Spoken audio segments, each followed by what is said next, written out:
Good morning, everybody. This is Jordan Tremaine, and welcome to the Perspective Podcast, where we explore new thoughts, connect ideas, and offer perspectives that may change the way you think about a thing or two. And today, we're talking about being selfish. So, as I think is usual, I have my own thoughts about things, and the concept of being selfish, I think, in my experience, and I think this might be quite a widespread shared experience between many people, the concept of selfish, I think, often carries a negative connotation, or it's like a criticism, and it's a kind of a call to action to change if somebody's calling you selfish, or maybe just an insult. But when I think about that word myself, I have some different ideas about it, and I'm going to share them with you today. So before we get too much into it, selfish is a word, and it has a definition. It's also an adjective. And so the definition of selfish, and this applies to like of a person or of an action or of a motive, it is lacking in consideration for others, and concerned chiefly with one's own personal profit or pleasure. Also, this word comes from the 1630s. It's a pretty old word, and it's basically just a fusion of two words with this self and ish. And also some synonyms for it are self-seeking, self-ended, and self-full. So now that I've gotten the legal part of this out of the way, basically selfish means to care for yourself. You're kind of yourself. It's selfish. And I think it does make sense that there would be a common connotation for this to be negative, where, oh, you only care about yourself, you are only concerned with you feeling good, and you don't care if other people feel bad because you feel good. But I think that is a very like first glance kind of back of the book way to look at a concept. I feel that all concepts are tools, which is kind of the whole point of this podcast. But when you take a concept as a tool rather than I must use it for this, you look at the philosophy, the why is this tool here, rather than the methodology of use this tool only for this. Then I think you become less of a technician and more of a craftsman, where you know the different ways to use the tool, and you don't pick the tool first. You look at the problem, and like by coming up with your solution to your problem, you're like, okay, I think I have a tool that I can use in this way to solve this problem. And I think the concept of being selfish is no different. But I do think that it often comes with a negative connotation, and that's really the only experience outside of my own thinking that I have, I guess, encountered in my life.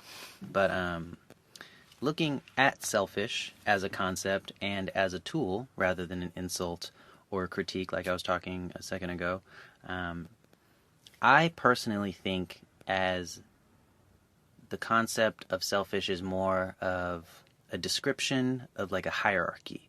And I would call it a hierarchy of like maturity, or a type of hierarchy of maturity, where as you become more mature, or as you think about it and the idea matures, it gets deeper and, honestly, I would think less negatively connotated. I think the very early, simple stages of the selfish concept can tend to be negatively connotated, but I think as it gets older and as it gets wiser, it becomes something much better. Kind of like babies.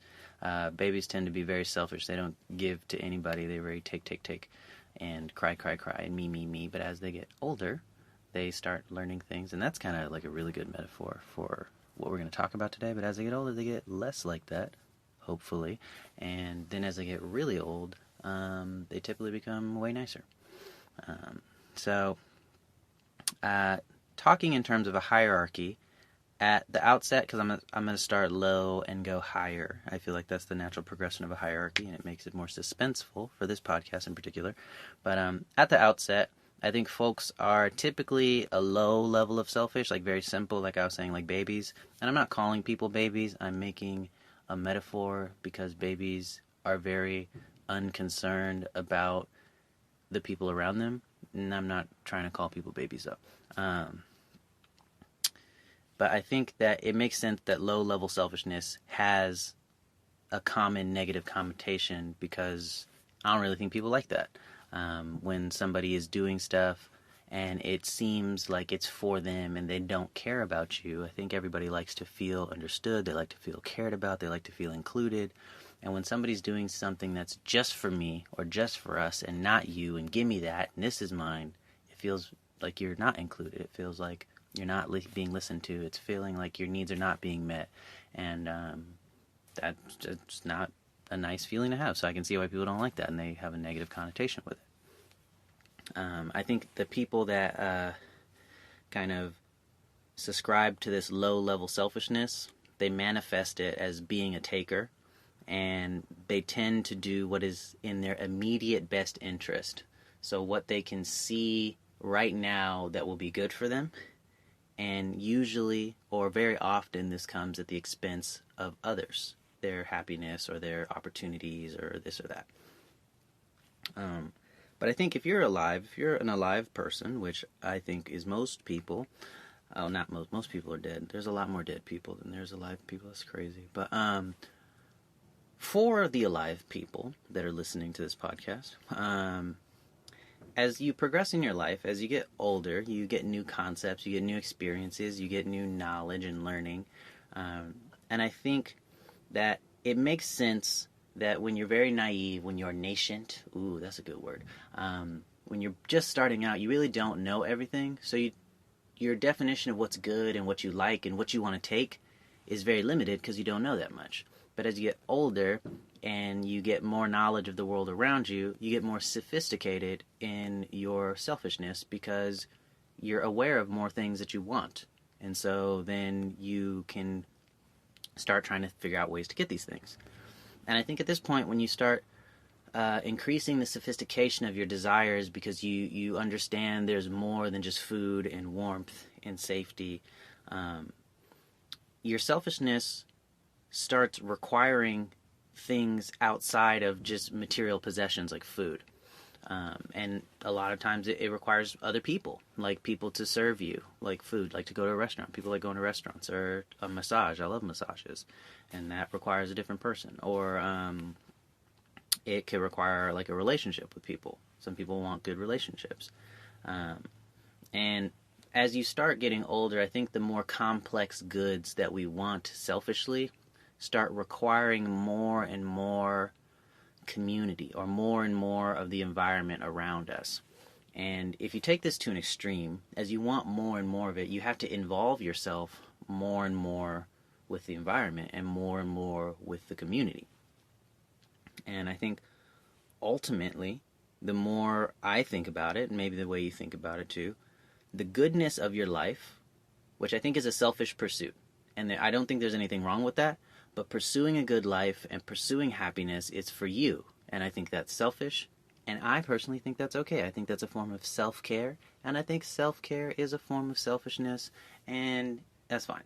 But I'm thinking it's more along the lines of upper on the hierarchy thing, which we're getting into. But I'm just kind of like saying that out loud. I think that the goodness of your life, which is a selfish pursuit, is heavily tied to your environment and the society inside of that environment. And I think, as an example, in order to eat really tasty food, I can train a lot and become a chef and then cook myself food, which does require other people because I have to probably study some stuff or get taught by somebody else. I can't really come up with all the stuff to make tasty food by myself. Maybe I could, like if I was out in the wilderness, but it'd be very difficult. And I'd have to sacrifice my time from doing a lot of other things. But usually, if I wanted to eat really tasty food, I'd have to acquire some assistance from somebody or buy it. And that helps me have good food available, which means I have to deal with other people in order to get tasty food, even though the only reason I want tasty food is so that I can eat it and it can be tasty. And maybe I could take some pictures of it and brag to everybody about how tasty food is available to me. And as this idea gets more and more, I guess, complex, I think that example that I gave is like a society kind of example where I need people to cook me food or people to like my posts about my food for me to feel good, which is a selfish thing, but it involves other people. But environment, I think, is also important for me living my best life, for me living a good life. And I think almost everybody can agree that like a clean, safe, and hopefully, in my mind, beautiful environment is important to living a good life. And sometimes this selfishness, you can use this in a lot of ways, and you can be on different levels in different parts of your life at the same time. But um, I think it's a pretty good assumption to say that people want to be in clean, safe spaces where there's not knives poking out of the floor and there's not rats and stuff everywhere. Most people want to be in a place that's clean and safe, and probably that looks good to them, that's appealing to them, that they like to be in, that's comfortable. And this is the whole society. Like, I would love to live in a place that was beautiful everywhere, and I could walk around and it's always beautiful, it's always safe, it's always clean. And to that, like, if I see a piece of trash on the floor, me personally, I pick up that trash because I don't want to be in a trashy place. And that is a selfish thing where I pick up the trash because I want to be in a clean place, I want to be in a safe place, and I want to be in a beautiful place. So I tend to pick up trash. Sometimes I like clean stuff off that's not mine. When you're doing camping, or there's the idea where you like leave no trace and you kind of like clean up after yourself. These ideas, I think, as that end up being kind of these community service stewardship ideas, I think at their core are very selfish because we want the place to be good for us. And so not only do we initially start this thing where maybe we pick up a little trash, or maybe we think twice before littering because I want the place to look beautiful for me and I want it to be safe for me. But also I might encourage other people to do it because that's even better. Like, now if we're working together and we're all cleaning, not only do I have to do less work, but I get more beauty out of it. And you can look at this a lot of different ways. I'm choosing to use the concept of selfishness to kind of pave the road right now. You can look at this in a lot of different ways, but I think a good way to look at selfish is, or a useful way, I'm always interested in taking my tools and making them useful.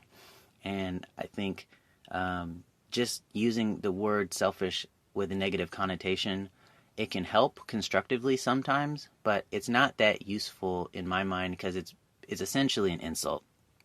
But I think you can use it in a useful way that gets you something, and that's what I'm trying to explain right now. And I think as you move higher and higher up on the selfish hierarchy, you tend to start doing more selfless things.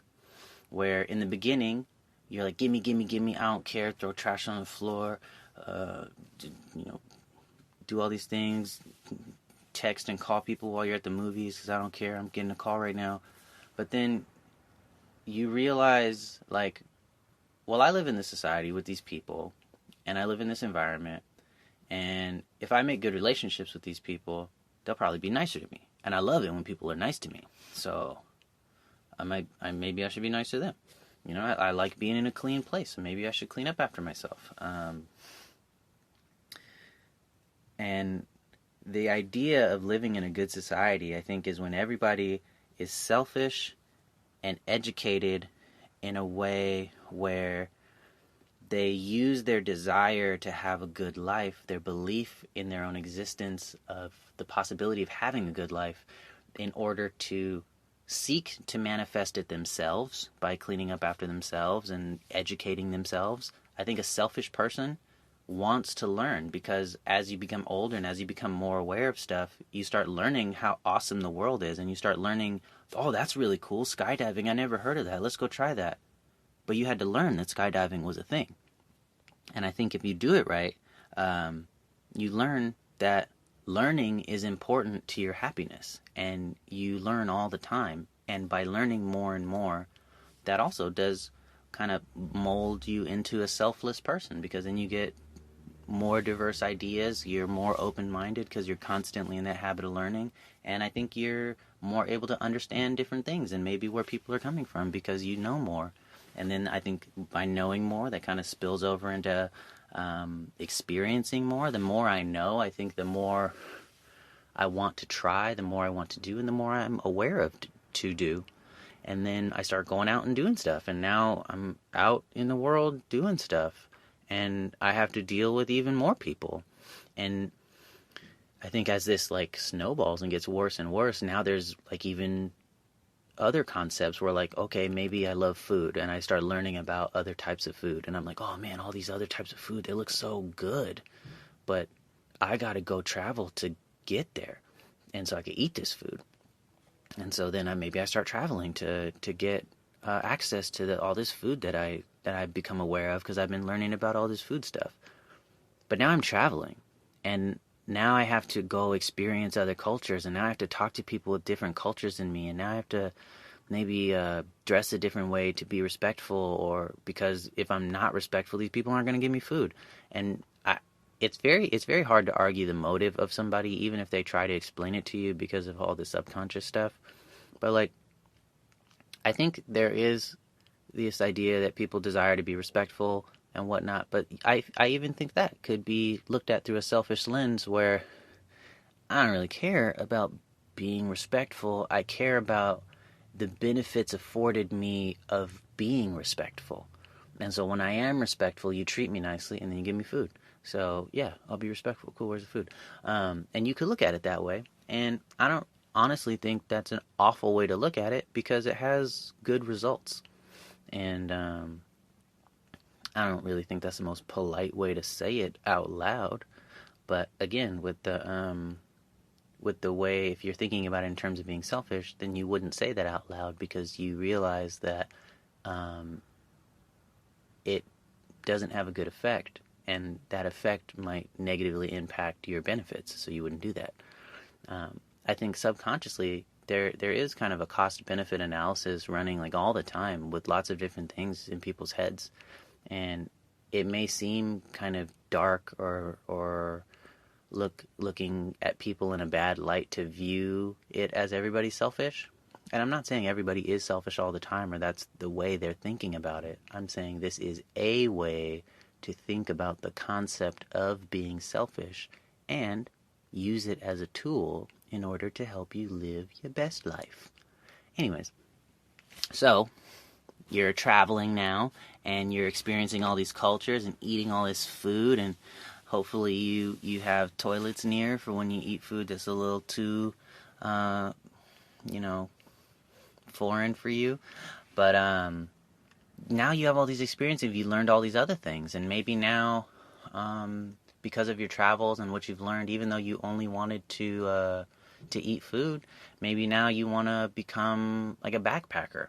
And you would have never wanted to become a backpacker if you hadn't been to all these different countries and seen all these beautiful landscapes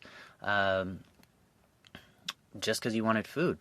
And now that you've seen all these beautiful landscapes and now that you want to be like a backpacker outdoor person, maybe now you, because you're so like in awe of the beautiful majesty of the natures all around the world, maybe now you pick up trash because you just want things to be more naturey because you think that's beautiful. That aligns with your definition of beauty. And it's not like, oh, I'm picking up trash to be a good person. Oh, it's the law not to litter. It's like, this is ugly and I want it to look pretty, so I'm going to pick it up so it could look super pretty because I want it to look beautiful. And also, if I can share my joy, this is when I think that one of the greatest parts of being selfish. The better you are at being selfish, you start like building up this joy in you because as you learn more and as you have more complicated pursuits of happiness, they're more sophisticated. And I think that builds more joy in you, that you're able to obtain higher levels of happiness because at the beginning it was just like, oh, I just want food so I won't be hungry. Okay, cool. But then you're like, oh, I want food that tastes good. Ooh, I want food that I like. Ooh, I want food that also comes with an experience. Ooh, I want food that looks beautiful. And like by having all of these things come together, it's more and more and more selfish, but it brings you more and more joy. And I'm not going to go into the diminishing returns on happiness and all that stuff, but also the novelty of doing things better and better and better, it does help you. But when you do that, I think it almost is self-evident that you realize that when you share those experiences or when you give those experiences to other people, they get joy because now you're giving them a new experience, you're bettering their life, and they're very likely to do that kind of thing to you, which is the whole, I think, where friendships and relationships come from. Where, I mean, there is this, like, bestial desire to, like, mate with people and stuff. I don't really know where that comes from. But, like, building relationships, I think, is this conscious desire to, like, create society so that you can have this network that you can draw on that helps you to learn and check yourself and grow so that you can go out and experience diverse things and learn things and have happiness in more and more complex ways. And this requires, it like mandates being more and more selfish in more and more creative ways. And even activists, like, I think there are people who are looked at as like super selfless. And when I hear them talk, they sound like they have an idea that they think is good, and they're going to make it happen because that's what they think is good and that's what they think will make them happy. And as a byproduct, it typically makes a lot of other people happy because it makes their environment safer or cleaner, or gives them access to freedom or clean water or something like that. But from the point of reference of the activist, it's something, they have this vision and they want to create it, and the act of creating and doing something new is very exhilarating, brings a lot of joy. Like, if you're the first person to do something, that's like super dope. So what I'm trying to get at is, in the beginning, I think with the low level selfishness, like beginner and baby selfishness, it's not very useful for anybody. But if you dig more into it and you become a mature, selfish person, the more you mature in your selfishness, I think the more you head towards this idea of altruism, or true selfishness, or selflessness, like 100% selflessness. Because I think at the point where you realize how connected you are to everything, or how you need to interact with other things in order to bring yourself happiness, you start realizing that you need to take care of these things, because if you do not take care of these things outside of yourself, then they're going to go away, and then your access to the happiness that they bring will go away. And you don't want that, because you want to be happy, because you're selfish, so you maintain these relationships, so you clean up after yourself, so you don't, I don't know, set things on fire. Because maybe setting things on fire does make you happy, but if you set the restaurant on fire, then you can't go there tomorrow and eat tasty burgers. And tasty burgers are really good. So maybe you set some campfire logs on fire instead, because now you have a fire, and you also have the ability to go have tasty burgers. And so there's this like cost-benefit analysis that I think is running in everybody's head. And it's different for everybody, because everybody has different perspectives, and everybody has different experiences and cultures and all that kind of stuff, which is why I think we kind of act differently. And sometimes you're like, why would you do that? But in their mind, I think that their progression of their selfish idea is leading them towards thinking that is a thing that will lead them towards betterness. This is totally ignoring like people with mental health issues, and I'm talking very specifically about like totally autonomous people that can make their own decisions, that are responsible for themselves, that are able-bodied. I think the whole like kind of philosophy stuff I push at kind of speaks to the idea of what's possible in humans, and so then it's to me assumed that the people in that theory are able-bodied humans, able in mind, able in body, able in spirit, all that kind of stuff. But I think this does apply to everybody, but just ideally, like the textbook version of it, chapter 5, it's talking about like, you know, the like Da Vinci version of the guy, kind of like that kind of thing. But yeah, I think as you become more selfish, if you become selfish in a good way, you can use it as a useful tool to generate altruism. And if we all can manage to move ourselves closer to that idea, to up our selfish game, then it gets better for everybody, and it encourages everybody to get more selfish, which is more altruistic, because I think like the limit definition of selfishness is altruism. Like you get more and more selfish and more and more selfish and more and more selfish, then at some point you're going to hit altruism. And it's a different road for everybody, because everybody's different, but I think it's a good thing to strive for, and it's not bad to be selfish. You can always use a tool for the wrong thing, but just because you have a tool doesn't make it bad. And I think you can use selfishness as a very good tool that's very useful, that helps a lot of people. And I just wanted to kind of explain that concept, because I feel a lot of times people are doing things that are good for themselves and in some way for other people, but because people have different perspectives or they don't have all the information, they might call you selfish as a bad thing and make you feel bad about what you're doing. But it can still be really good. So I would say if you think it's good and you think it's on the good side of using your selfish tool, I say keep at it, and hopefully one day everybody else can see what you see. Anyways, this is Jordan Tremaine on Perspective Podcast on selfishness. I hope you guys got something out of it. I think this is a really useful concept, and I hope you have a conversation with somebody about it, because I really, really am trying to share concepts so that we can up our concept game, and the more concepts that we have, the more free we are to express ourselves and be understood and be more selfish, so that we can live better lives and all eat tasty burgers by the campfire on the beach. So yeah, I will see you guys next week, and I hope you have a good one.